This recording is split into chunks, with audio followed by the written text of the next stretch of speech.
En ce temps-là, Jésus disait à ceux des 10 Juifs qui croyaient en lui, si vous demeurez fidèles à ma parole, vous êtes vraiment mes disciples. Alors vous connaîtrez la vérité vous rendra libre.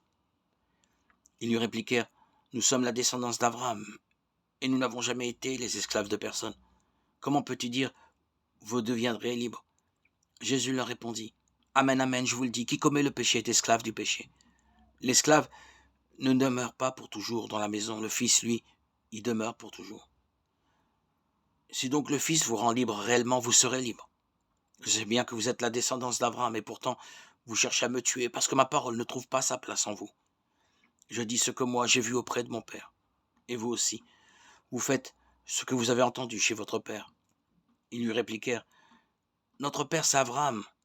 Jésus leur dit, si vous étiez les enfants d'Abraham, vous feriez les œuvres d'Abraham.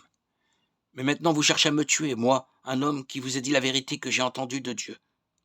Cela Abraham ne l'a pas fait. Vous faites les œuvres de votre Père. Ils lui dirent, nous ne sommes pas nés de la prostitution. Nous n'avons qu'un seul Père, c'est Dieu. Jésus leur dit, si Dieu était votre Père, vous m'aimeriez, car moi, c'est de Dieu que je suis sorti et que je viens. Je ne suis pas venu de moi-même. C'est lui qui m'a envoyé. Évangile de Jésus-Christ selon saint Jean 8, 31-42. Suis-je vraiment libre, moi, qui aime plaire aux autres, et n'ose pas dire la vérité quand elle dérange? Suis-je libre quand je ne sais pas mettre un frein à ma langue, et suis capable de dire du mal de mon frère? Seigneur, délivre-moi de tout ce qui m'entraîne au mal. Apprends-moi à tenir mon âme entre mes mains pour pouvoir grandir librement dans l'amour.